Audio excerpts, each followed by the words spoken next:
All right, last video here. There's only two for this, right? So kind of nice. So what we have with this situation here is we don't have a ready-made thing to go to where we can only have to multiply by -1 or just add them together because they're good to go.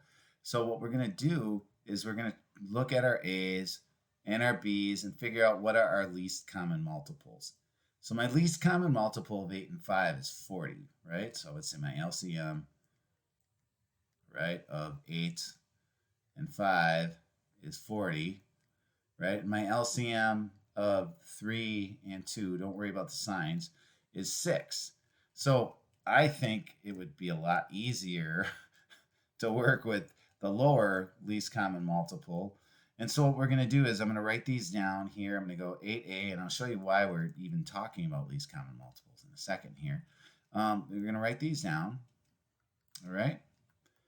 And then we are going to multiply.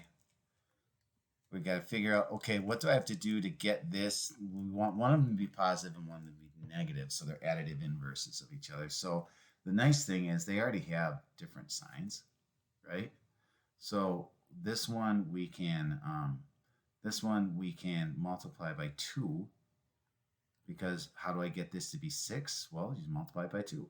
So we'll double this one, and to make this one equal to 6 as well, this would be positive 6 in this case, we just multiply by 3.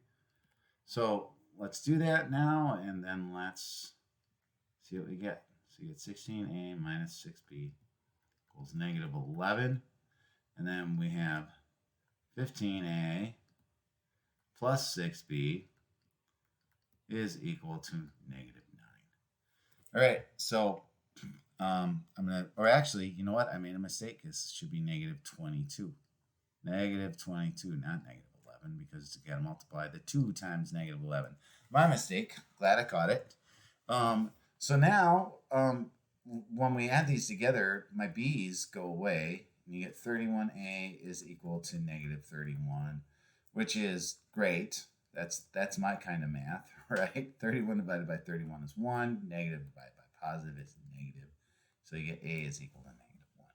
And so now we'll take this a is equal to -1. We'll substitute it into this thing right here. So we're going to go 5 times -1 plus 2b is equal to -3. Right? Well, 5 times -1 is -5.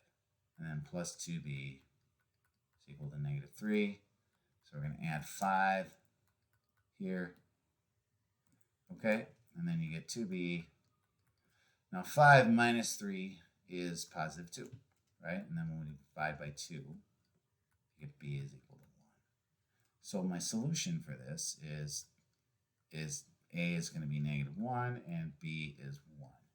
And the only thing we had to really do any differently here was just get it set up so that it worked, right? So in order to do the setup, you had to find a least common multiple of one of the variables, and I always try to go the simplest route. So that's how this works. I hope this helps you. Yeah, and have fun with these.